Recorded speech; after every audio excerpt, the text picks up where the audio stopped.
Hello and welcome to a review of Toa Vakama. This is the Hordika form from 2005, or I guess the mutation, or something happened in the Bionicle world. I'm not fully informed in the lore, but that's okay. I'm reviewing this more as a Lego product, as someone who loves Bionicle, as a toy line and Lego in general. I previously reviewed the blue one. I don't know his name. I think Vakama is the only one I remember because in Nick on Planet Rippled's video, Bionicle, his giant retrospective, his 1 hour finale. They played clips from the movie, the Bionicle Web of Shadows movie, and this guy, Vakama, I believe, he sounded just like Eddie from Ed and Eddie, the one with the yellow shirt. So I remember he's like, it's your leadership, Vakama. Or I guess that would mean he's not Vakama if he's the one. One of those. Or no, I don't even know. Whatever. This is a horrible start. Whatever. Here's a review. I talked about the blue one. Now it's time to talk about the red one. So the thing about these Toa Hordika that is unfortunate is that they are clones of each other, which means that most of the body, the legs, the feet, the arms, the chest plate, the play feature, all the same between all of them. There's no differentiation. Besides color, that's the main thing. So, he's dark red.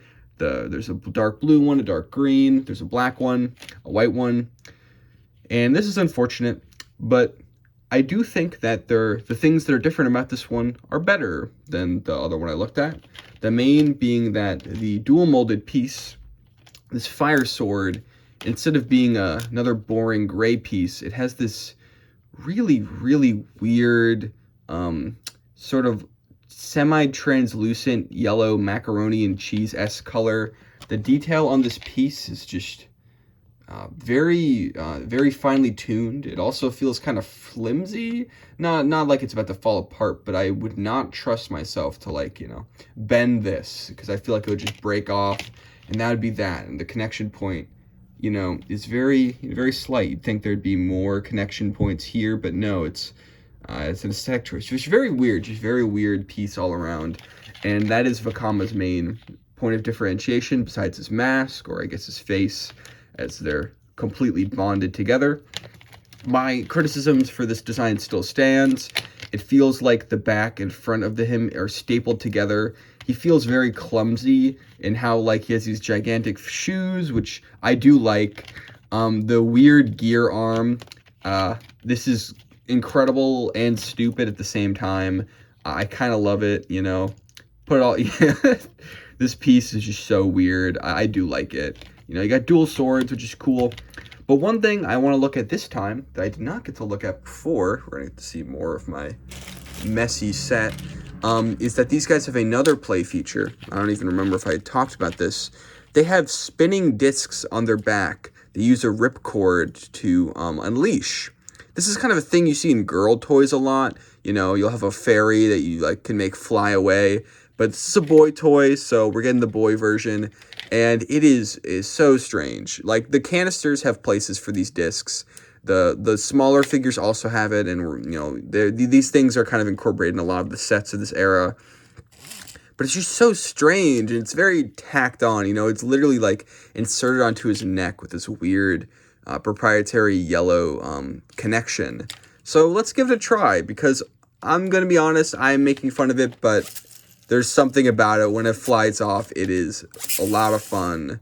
Sometimes it takes a bit to get on there. That was a pretty crazy rip for it to not go.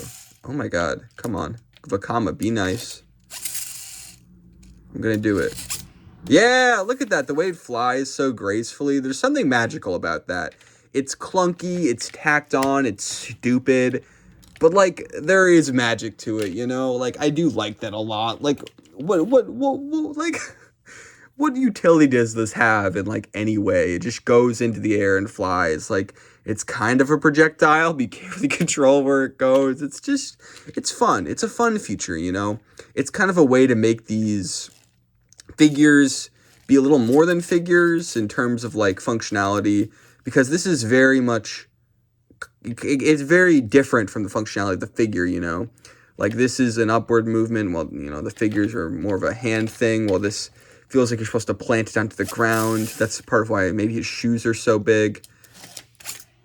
Oh, the way it bounces, that's just fun. That's just fun.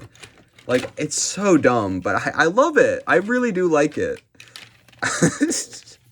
I really do like it. This is so silly. It's silly, goofy fun. I could just do this all day, to be honest. Ugh, it does get stuck. They would return to the ripcord idea with Lego Chima, and it probably was done better there. You know, it's used to power a vehicle, kind of incorporating it into the build itself instead of just this very weird side thing that doesn't really mesh that well. Oh, come on, I'm gonna go really hard. Yeah, whoa, whoa, whoa. This is so, I'm having fun here. That, you know, I think that means, despite my criticisms, it's a good set because I'm having fun with it, you know? It's making me happy. And at the end of the day, no matter how much I can pick on this, you know, kind of weird design, that's all you can really ask for, you know? That's all you can ask for. Whoa. The way it moves is so strange because it's like the way the energy from the zip cord goes into it. It like flies up very quickly, but then there's also a certain grace to it. The momentum of it is so strange. And the second it hits anything, because it's so light, it'll just bounce around. Like, it's just so cool. Like, I don't know. One more. Look at that. All right, I'm going to move on to the next character, and I'm probably going to play with this more in that review.